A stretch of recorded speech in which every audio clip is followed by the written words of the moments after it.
Touch Sky Mobile listening test. This is the Ielts listening test. You will hear a number of different recordings, and you will have to answer questions on what you hear. There will be time for you to read the instructions and questions, and you will have a chance to check your work. All the recordings will be played once only.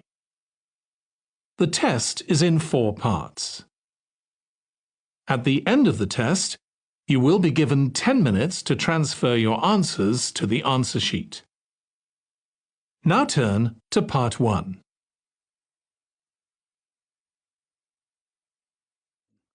Part 1. You should answer the questions as you listen because you will not hear the recording a second time. Now listen carefully and answer questions 1 to 8.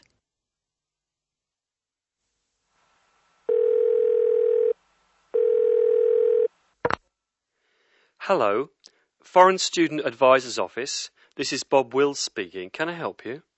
It's Angela Tung here, Bob. I'd like to make a request for special leave. Can I do that over the phone? Hello, Angela. You can make that request by phone, but I'll have to fill the form out. Let me get the special leave form. OK, here it is. Tell me your student number, please. It's H for Harry, 5712. H 5712. OK. What's your address, Angela? I live at 10 Bridge Street, Tamworth. 10 Bridge Street, Tamworth. And your phone number? The telephone number's 8106745. Thanks. What course are you doing? I'm in the writing class. Writing. Who's your teacher this term? Mrs. Green. She spells her name like the colour. Thanks. When does your student visa expire? Let me look. July 15. July 15. OK. Which term do you want to take leave? Do you want dates? First, I have to write a term number. When do you want to take leave? In term 1. OK. Term 1.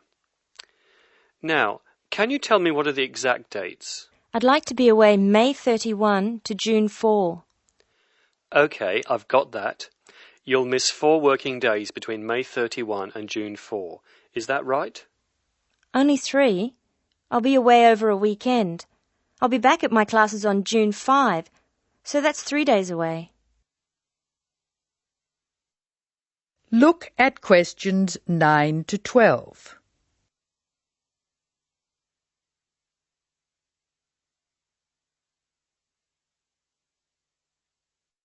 Now listen to more of the conversation between Angela and Bob and answer questions 9 to 12. Why do you want to take leave, Angela? I'm going to visit my Aunt May. She's my mother's sister.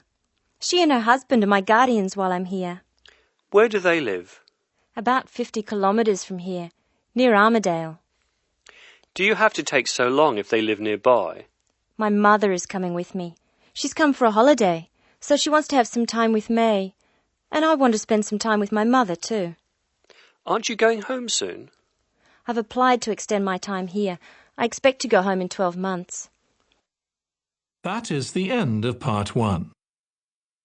You now have 1 minute to check your answers to Part 1.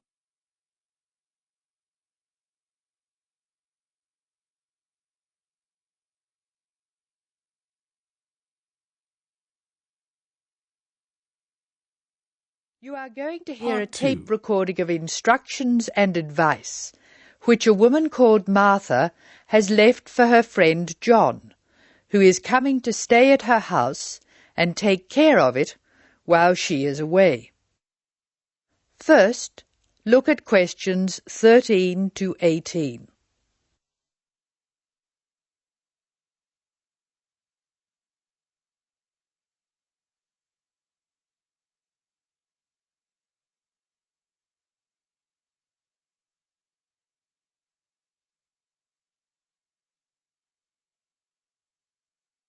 As you listen to the first part of the talk, answer questions 13 to 18.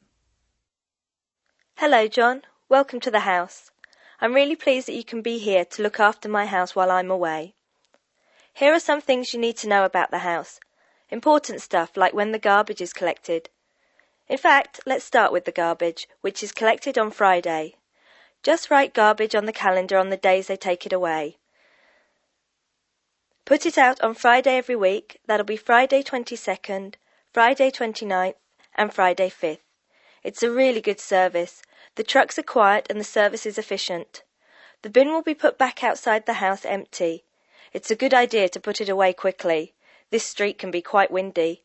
I once watched my next-door neighbour chase her bin the whole length of the street. Every time she nearly caught up with it, it got away again. The waste paper will be collected this Tuesday. That's Tuesday 19th. There's a plastic box full of paper in the front room. Please put it out on Tuesday. The truck will come during the day. If you don't mind collecting old newspapers and other paper and putting them in the box, I'll put it out when I come home. The paper people only come monthly. I have some things to give to charity in a box in the front room. Would you put it out on Monday the 25th, please?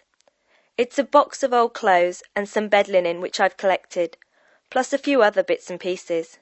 Be careful when you pick it up, because it's heavier than you might expect. The charity truck will come by during the day on the last Monday of the month. If you want to use the library, you'll find it on Darling Street. I've left my borrower's card near the telephone. It has a very good local reference section if you want to find out more about this city. I'm sorry to say we don't have a cleaner. Oh yes, filters. Please would you change the filters on the washing machine on the last day of the month, which is Sunday the 31st. We find that the machine works much better if we change the filters regularly. The gas company reads the meter outside the house, so don't worry about that. I think that's all the information about our calendar of events. Now look at questions 19 to 24. Circle the correct answer.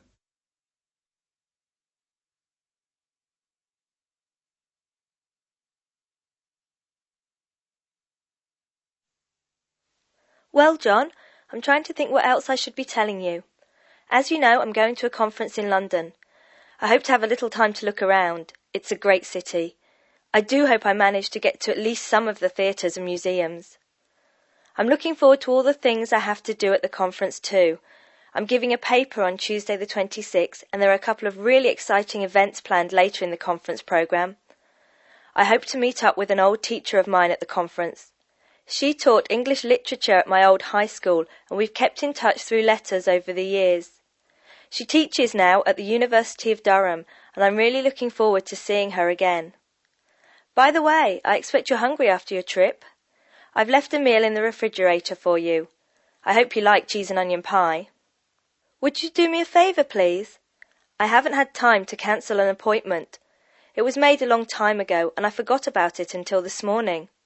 It's with my dentist for a check-up on Thursday the 28th. Could you please call the dentist on 816-2525 and cancel the appointment for me? Thanks a lot, John. One last thing. When you leave the house, make sure the windows and doors are shut and set the burglar alarm. The alarm code number is 9120, enter. Have fun. I'll see you when I get back. This is your friend Martha saying goodbye. That is the end of part 2. You now have 30 seconds to check your answers to part 2. You will hear a Part discussion 3. between a college receptionist, Denise, and a student named VJ about learning a language. In the first part of the discussion, they are talking about the course VJ will study. First look at questions 25 to 29. Note the examples that have been done for you.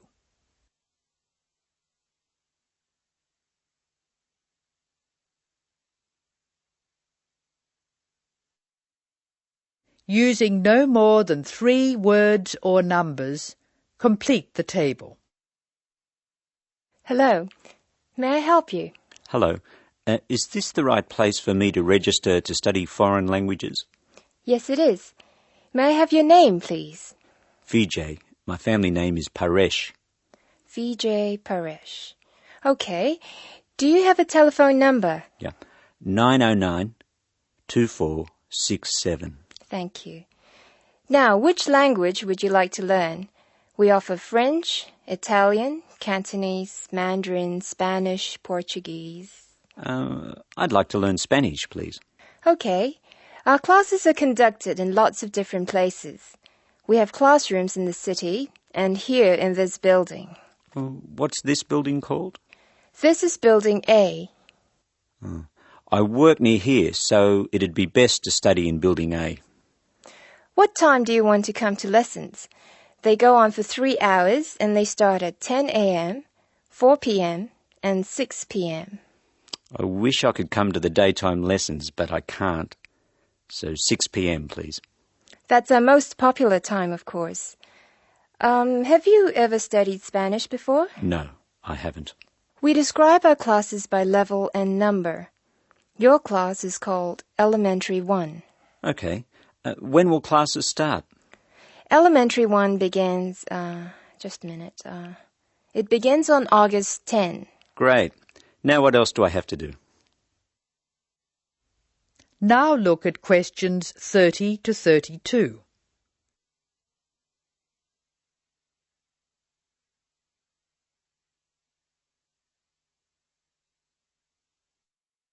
Choose the appropriate letters A to D and write them in boxes 30 to 32 on your answer sheet. Listen carefully to the conversation between Denise and Vijay and Anne. Well, let's see. First you have to go to... May I have a minute, please, Denise? Of course, Anne. Excuse me for a minute, please, Vijay. Did you file those forms for me last night? No, they're still on my desk. Oh, Denise, that's simply not good enough. I'm really sorry, Anne. It won't happen again. All right, Denise, go back to your customer, but please be more careful in future. Now listen to the directions and match the places in questions 33 to 36 to the appropriate letters A to H on the plan.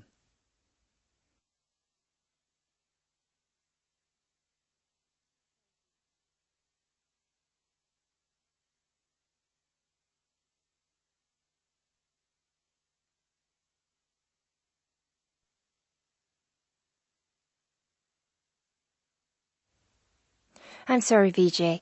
What were you saying? I wanted to know what else I had to do. Oh, of course. Please go to the building on the other side of Smith Street. I want you to go to the reception area first. It's just inside the door on the left as you enter from Smith Street. Give them this form. Okay. Do I pay my fees there? No, but the fees office is in the same building. Go past the escalators and you'll see a games shop. It's in the corner. The fees office is between the games shop and the toilets. Thanks. Where can I buy books? The bookshop is opposite the lifts. It's right next to the entrance from Robert Street. Your offices are spread out. Not as badly as they used to be. By the way, we offer very competitive overseas travel rates to our students. Oh, I'd like to look into that. Of course. The travel agency is at the Smith Street end of the building, in the corner next to the insurance office. Thank you very much. Bye. That is the end of part 3. You now have 30 seconds to check your answers to part 3. You will hear an Part extract from a lecture on traffic management. Listen to what the speaker says and answer questions 37 to 40. First, you have some time to look at the questions.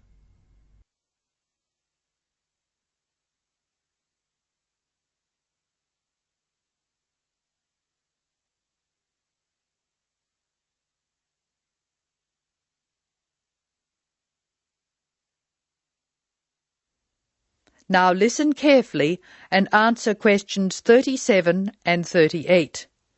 Tick all the relevant boxes in each column. Good afternoon. I'm Tom Fisher, and I'll be lecturing you on traffic management this term. Before we go any further, I thought you should look at the sort of problems we've inherited. And inherited, or received as a legacy from those before us, is just the word for our situation. Many of our major cities were built long before the car was thought of, and the road system evolved from the goat tracks followed by the early inhabitants. These we can refer to as old structure problems, and you can take the expression old structure to refer to problems which were in place before we saw the need to build efficient road systems. Old structure problems are easily demonstrated in London, New York, Sydney and Paris. Let's look at each city in turn. London has a most confusing road system, which is forgivable because it's a very old city. I'll talk more about the ring roads later. New York is laid out on a grid which makes it easier to find your way around. But it's an enormous city, and the sheer pressure of numbers strangles the roads. Sydney has narrow streets in the centre of the city, and the new roadworks are not keeping up. Paris has wide streets, but it's still the victim of old structure problems, like Rome and Edinburgh. Tokyo is another city with old structure problems compounded by a huge population, like New York. Cities which do not have these old structure problems are Houston, Los Angeles and Dallas. The thing which saves some of these cities is an effective public transport system, usually below ground. London has an old but effective underground train system known as the Tube, and a comprehensive bus and train system above ground. Hong Kong has cheap, swift and effective public transport in the form of mass transit railway, buses and ferries. Paris has the Metro Underground Railway, which carries tens of thousands of people daily, and a large bus system. New York has a comprehensive underground train system, but many people feel that it's dangerous to ride on it. There have been some nasty attacks. However, the trains themselves are efficient, so we have to call it a good system. Sydney has a good public transport system, but only part of it is underground. Now answer questions 39 to 40. Write no more than 3 words for each answer. Notably absent from this discussion of cities with good public transport are the cities I nominated previously as not having old structure problems: Houston, Los Angeles and Dallas. Let's start with Dallas, a very wealthy city in Texas which has grown up in an era when cars were considered to be essential to move about.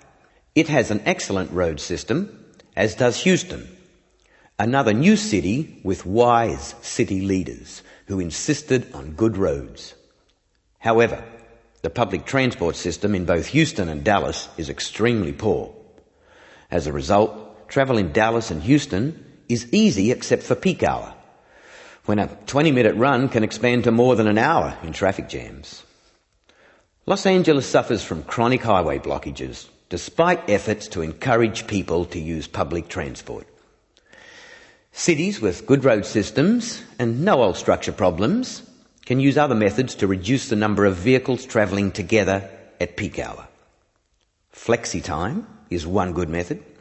Offices open and close at different times, so people are travelling to and from work at different times. Vehicles carrying more than one person can use special priority lanes, which means they can travel more quickly. There are even systems to make peak hour car use more expensive, with electronic chips recording the presence of a vehicle in a given high traffic area at a given time. So, what can we do? The rest of this course will be devoted to looking at the conflicting demands of road users and relating the use of the private car to other aspects of the economy. Over the next 3 weeks, we'll be discussing this in more detail. That is the end of the listening test. In the Ielts test, You would now have 10 minutes to transfer your answers to the answer sheet.